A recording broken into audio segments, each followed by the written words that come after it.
Jesús es el camino que nos conduce a la salvación. Él es la verdad en un mundo de confusión. Y Él es la vida para aquel que camina en destrucción. Que Jesús sea tu única esperanza y que solo en Él puede estar tu confianza. Bienvenido.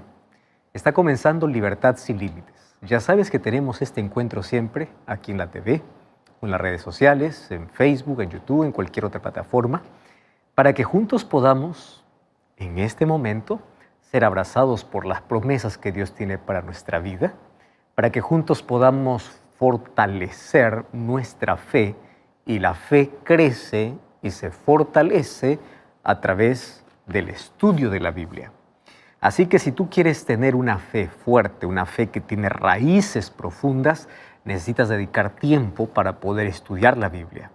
Necesitas tiempo para poder profundizarte, para poder disfrutar de aquello que Dios tiene por medio de su palabra.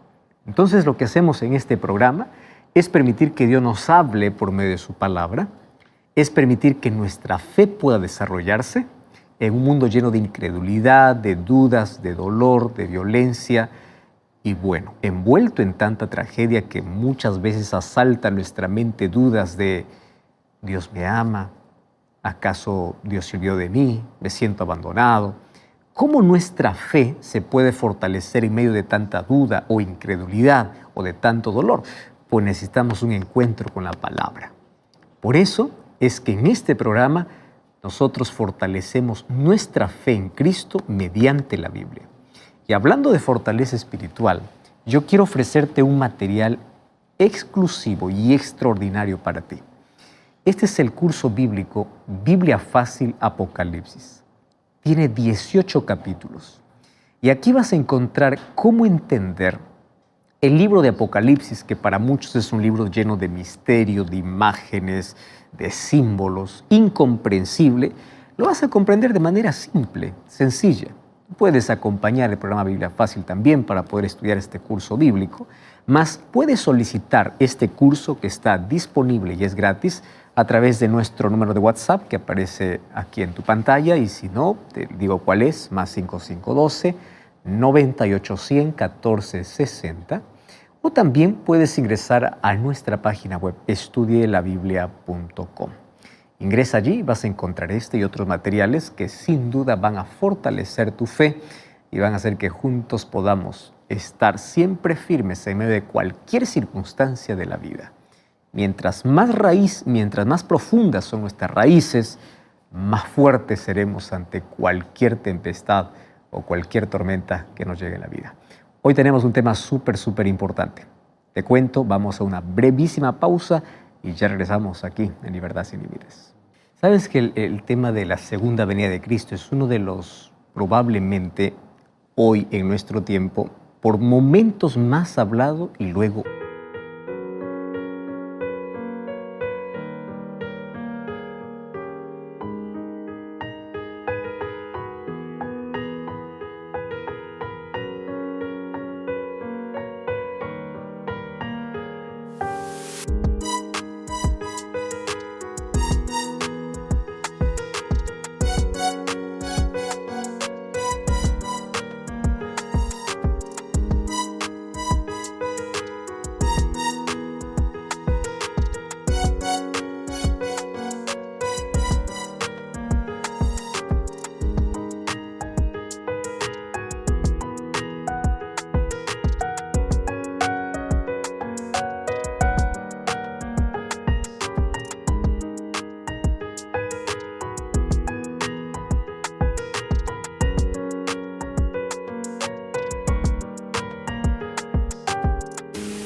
olvidado.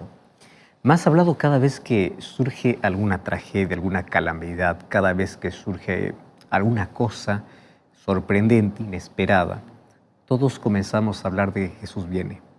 Y qué difícil es poder encontrar este mensaje cuando todas las cosas están bien, cuando las cosas están normal, cuando las cosas siguen su curso natural de la vida. Parece que vamos a ser eternos aquí en este lugar. A poco le importa si Jesús viene o no más. Ocurre alguna cosa, pues hay un despertar. Y todo el mundo, Cristo está volviendo, Cristo está volviendo. Sin embargo, el mensaje de la venida de Jesús no es el mensaje que se tiene que predicar solo cuando hay tragedia, solo cuando hay un terremoto, solo cuando surge una pandemia, solamente cuando hay una calamidad. El mensaje de la venida de Jesús debe ser un mensaje inminente, predicado día a día, pero no solo predicado, necesitamos estar preparados para la venida de Jesús. Y hoy quiero que juntos podamos analizar algunos aspectos importantes, porque sobre este tema ya se habló mucho. Por ser la base de nuestra esperanza como cristianos, hay muchas cosas que nosotros ya hemos hablado incluso en este programa y en otros programas sobre el regreso de Jesús. Por ejemplo, hemos hablado ya cómo será su regreso, hemos hablado acerca de las señales de la venida de Jesús, pero hoy quiero hablarte de un aspecto interesante que tiene que ver con la razón de nuestra esperanza, la razón de nuestra fe. Porque el apóstol Pablo decía así, que la razón de nuestra esperanza en sí se basa en dos eventos que en la Biblia encontramos. El primer evento, la resurrección. Si Jesús solamente hubiese muerto y no hubiese resucitado, en vano es nuestra fe. Si Jesús resucitó y fue al cielo, pero no va a volver, en vano nuestra esperanza. Entonces, no hay fe, no hay esperanza. La resurrección de Jesús y las promesas de la segunda venida de Jesús es la base de nuestra fe, la base de todas nuestras creencias. El sacrificio de Cristo, su resurrección y su segunda venida. Entonces, de nada sirve que yo solamente pueda hablar y predicar sobre lo que Jesús hizo y no lo que Jesús hace y lo que va a hacer.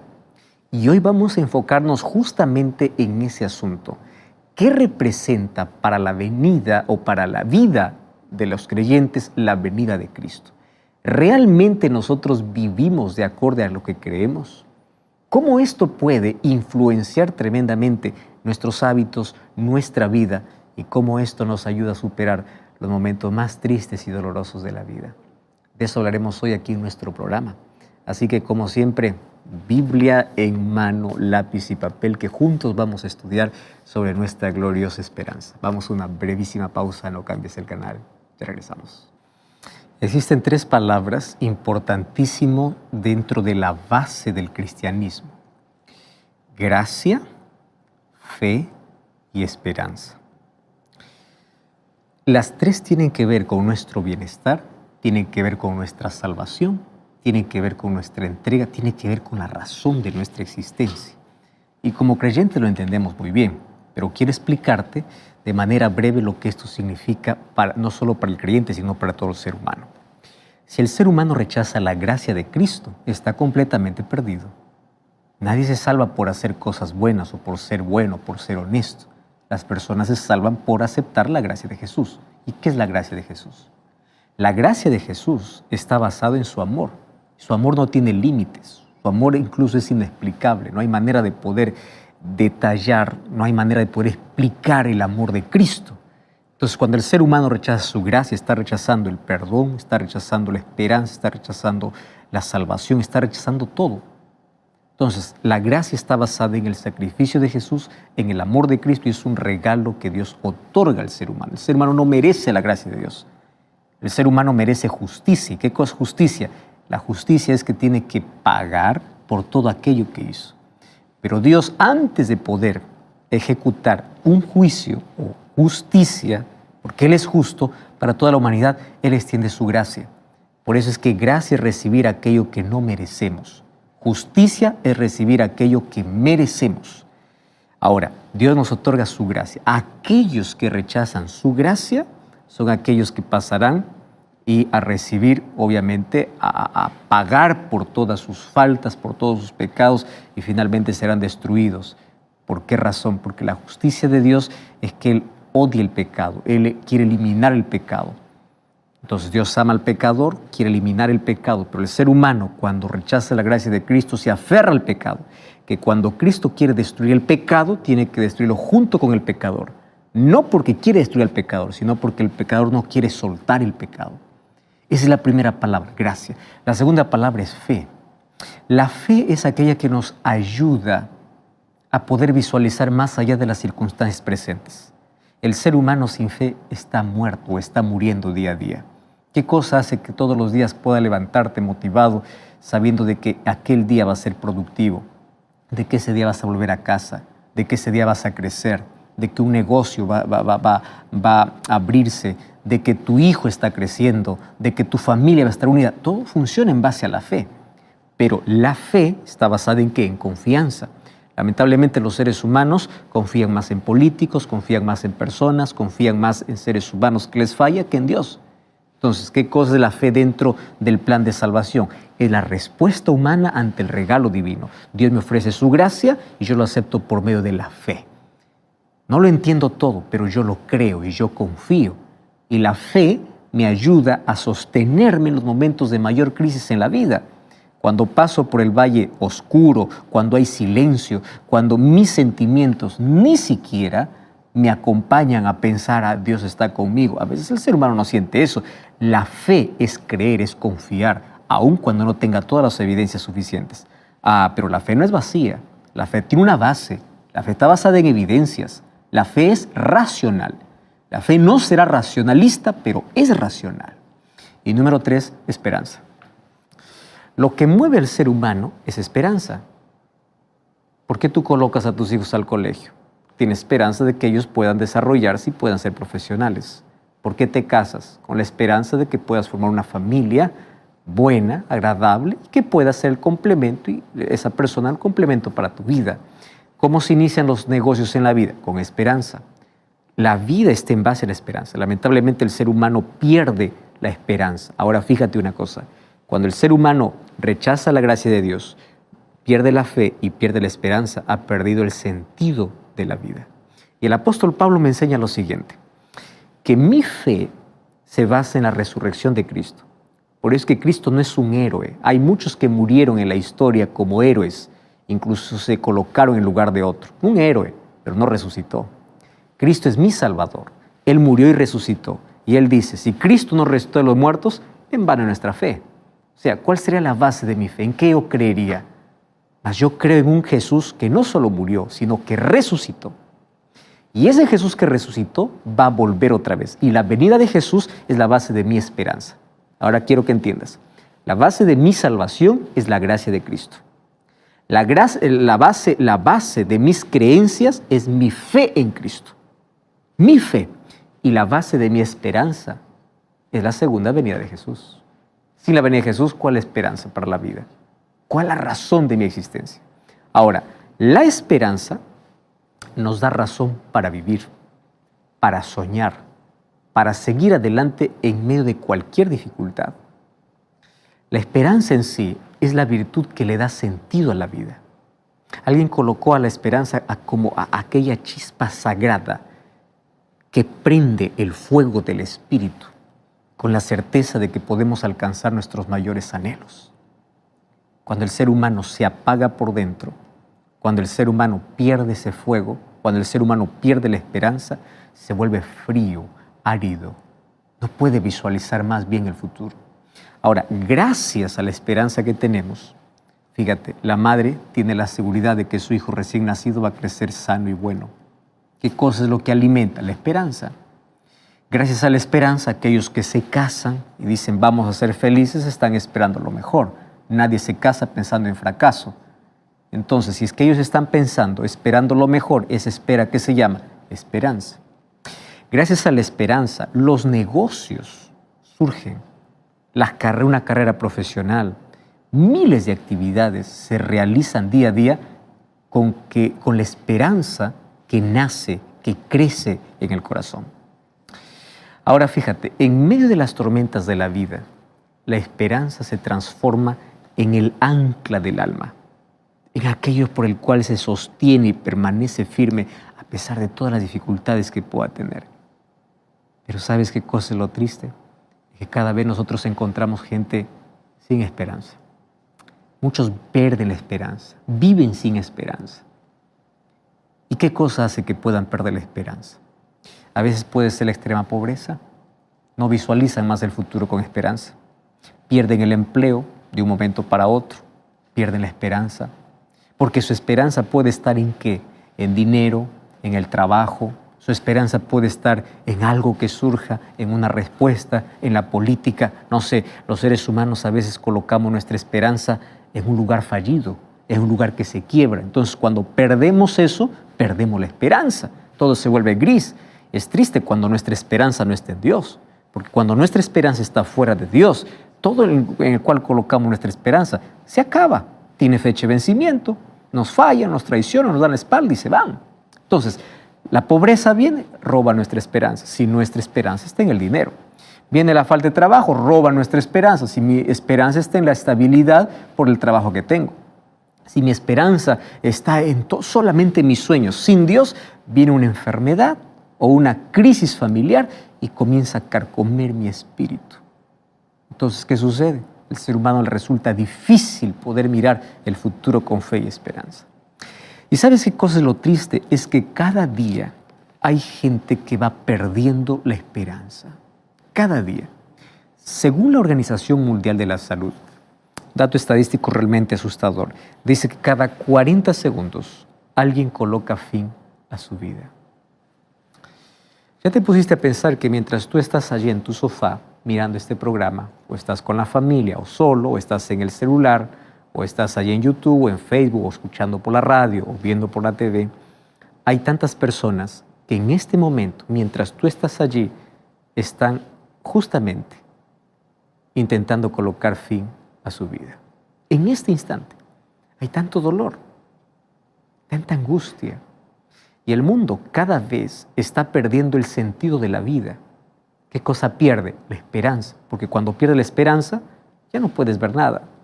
¿Para qué continuar viviendo? Ahora, la gente en sí que quita su vida, hay un estudio interesante que dice la gente en sí no quiere quitar la vida, porque el ser humano nació para vivir y el ser humano se aferra a la vida. Dios colocó en nuestro corazón aquel deseo de poder vivir a pesar de lo que suceda. Pero llega un momento en que la gente no puede más avanzar porque hay un dolor que le aplasta.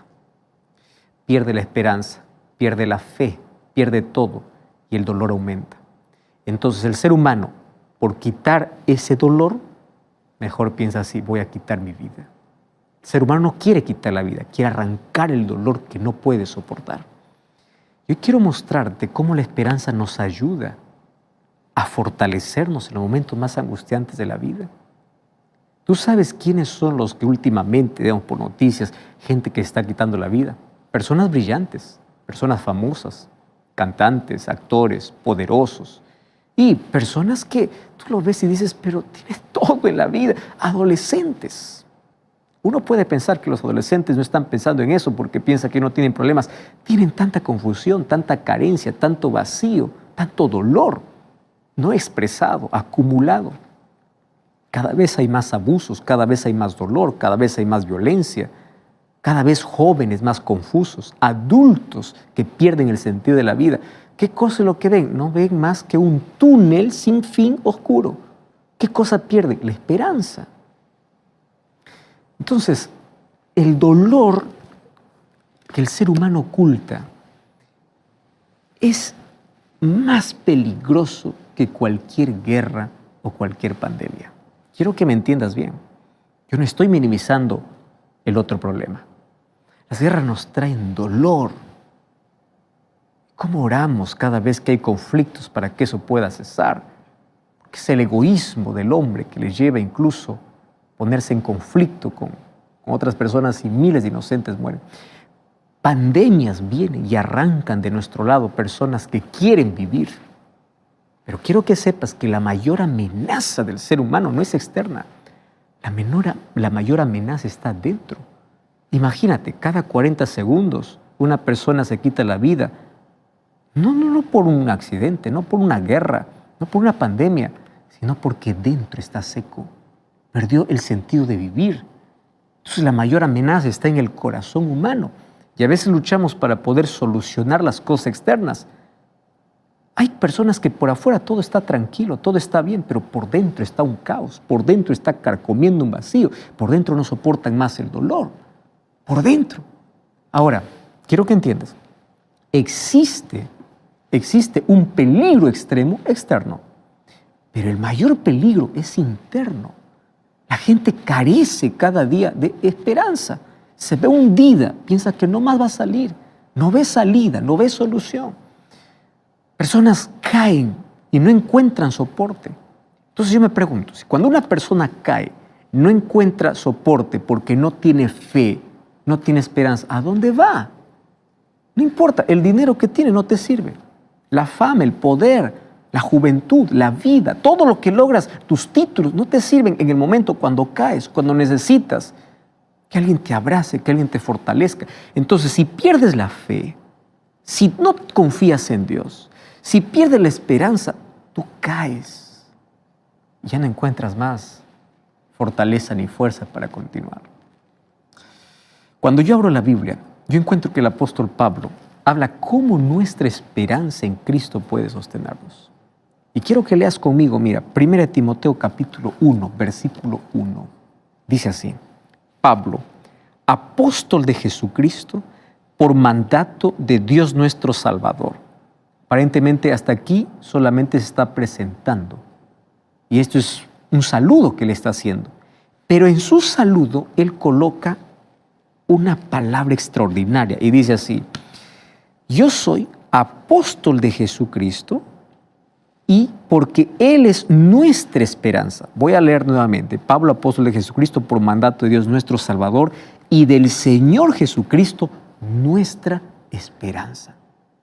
A Él no le interesa tener una biografía grande, aunque Pablo podría cada vez que saluda decir así: aquí le saluda el políglota, el doctor, el que fue a la universidad, aquí le saluda el intelectual, aquí le saluda aquel que... No, a Él le importa todo lo que logró en la vida. Él lo que quiere es que las personas entiendan.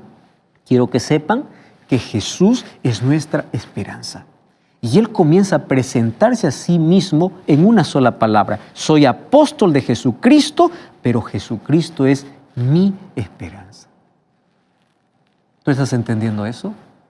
Jesucristo es mi esperanza. Este es el mensaje central. Y este mensaje central está en toda la palabra del Señor. Y quiero que entiendas que fuera de Jesús no hay, ni habrá alguien que pueda traer esperanza para la vida.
Estás confiando mucho en político.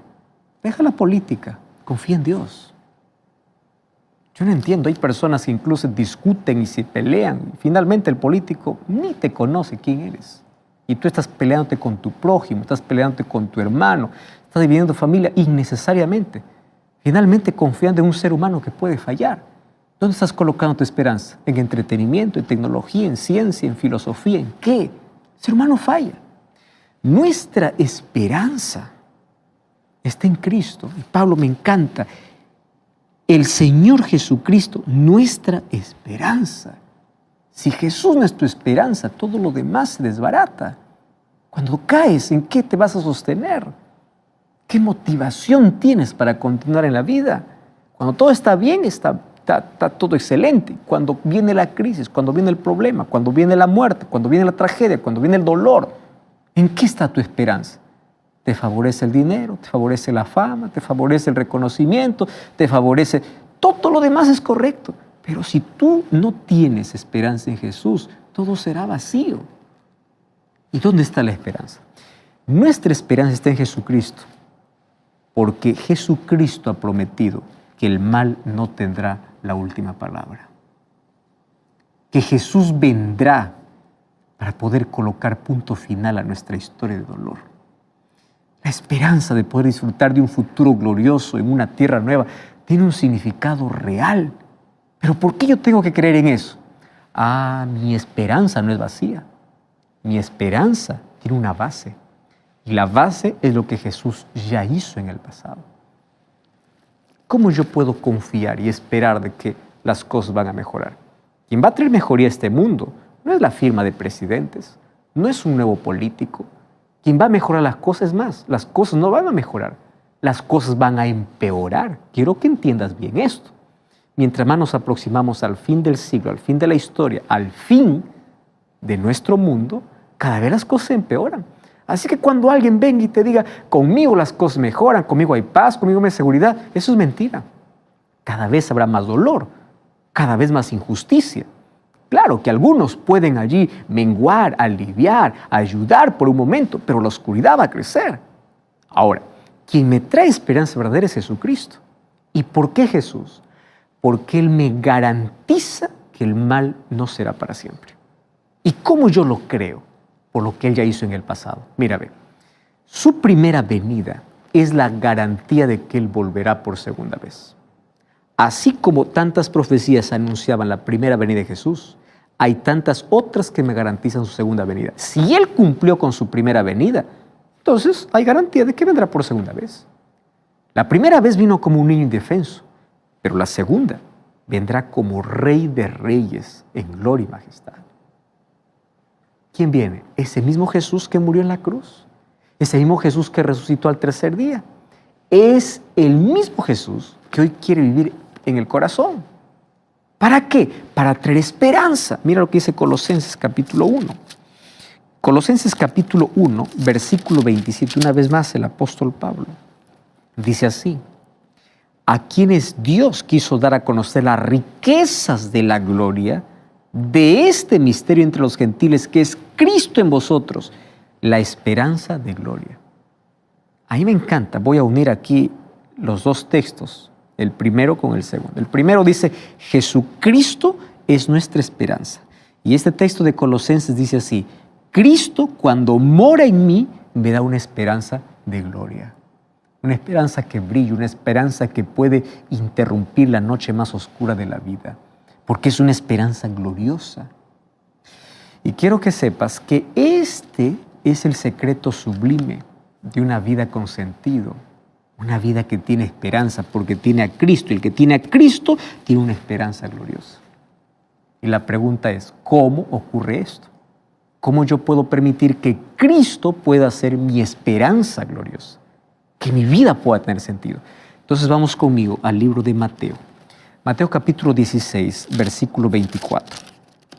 Mateo capítulo 16, versículo 24 dice así. Entonces Jesús dijo a sus discípulos, si alguno quiere venir en pos de mí, niéguese a sí mismo, tome su cruz y sígame. Hay muchos que ignoran este texto y solamente sueñan con una corona de vida, pero Jesús dijo, antes de la corona hay una cruz. ¿Estás entendiendo? Antes de la corona hay una cruz. ¿Quieres ser mi discípulo? ¿Quieres que yo viva en ti? ¿Quieres tener esperanza? Muy bien. Niégate a ti mismo, toma tu cruz y sígueme. ¿Qué significa eso? ¿Qué significa? Tomar la cruz es símbolo de crucifixión. Entonces, tomar la cruz significa crucificar mi egoísmo, mi yo, para que Cristo pueda estar en el trono de la vida. Entonces, cuando yo estoy crucificando mis deseos, mis caprichos, mi propia voluntad y me someto a la voluntad de Dios, mi voluntad se coloca en armonía con la voluntad de Dios, es porque Cristo comienza a vivir en mí. Eso es lo que el apóstol Pablo decía en Gálatas 2:20. Ya no vivo yo, sino Cristo vive en mí, porque yo estoy crucificado. ¿Qué cosa estoy crucificando? Mis propios intereses. Yo estoy llevando una cruz, pero estoy llevando con placer. ¿Por qué razón? Porque en esa cruz están muriendo mis deseos pecaminosos, mi vida antigua, y Cristo está en el trono, y mi voluntad está sometida a su voluntad. Cristo vive en mí. ¡Wow! Ahora, ¿cómo puede Cristo ahora vivir y morar en la vida? ¿De qué manera lo hace? Por medio del Espíritu Santo. Cuando vamos al libro de San Juan, capítulo 14, versículo 16 al versículo 18, Jesús dice para sus discípulos, yo rogaré al Padre y os dará otro consolador para que esté con vosotros para siempre. Y me encanta porque el versículo 18 dice, yo no os dejaré huérfanos, vendré a vosotros. O sea, por medio del Espíritu Santo, Él está con nosotros y en nosotros. Y la pregunta es, ¿cómo el Espíritu Santo entra en mí? ¿Acaso es una fuerza? ¿Acaso es un aire? ¿Acaso es un viento que entra a mí? No, el Espíritu Santo vive en mí, limpiando mi mente. ¿A través de qué? De la palabra. Yo no puedo decir, el Espíritu vive en mí cuando no tengo tiempo para leer la Biblia. Yo no puedo decir, el Espíritu Santo está en mí cuando no tengo tiempo para mi comunión con Dios. Yo no puedo decir, el Espíritu Santo está en mí cuando yo no soy obediente. ¿Entiendes? ¿Quieres que Cristo vive en ti? Dedica tiempo, abre la Biblia, ora, sé obediente, sé fiel a Dios. Sé fiel a Dios. No seas fiel solo a lo que dicen por allí. Hay algunos que son más fieles al pastor que a la Biblia. Otros que son más fieles a la iglesia que a la Biblia. Tú tienes que obedecer, claro. Pero si aquello que dice el pastor o aquello que dice la iglesia no está de acuerdo con la Biblia, yo doy fidelidad a la Biblia. Entonces, Cristo vive en mi corazón de esa manera. Y con Cristo en mi corazón, entonces la vida se convierte en una vida de victoria. Cuando te digo que hay victoria, es porque hay lucha. La vida no es fácil, querido. ¿Y qué cosa me hace luchar? La esperanza de gloria. ¿Estás entendiendo? Entonces, para el cristiano, la esperanza de ver a Jesús cuando Él venga es la culminación de todos sus anhelos. Pero ¿cómo es que yo tengo viva la esperanza? Primero, Cristo tiene que estar en el trono de mi vida. Primero tiene que estar en mi corazón. Él es el que aviva aquel fuego, aquella llama. Y la esperanza en el regreso glorioso de Jesús tiene un fundamento.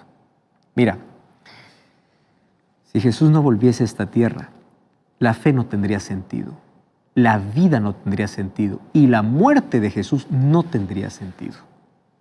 La victoria lograda en la cruz se completará únicamente cuando Jesús vuelva por segunda vez en gloria y majestad.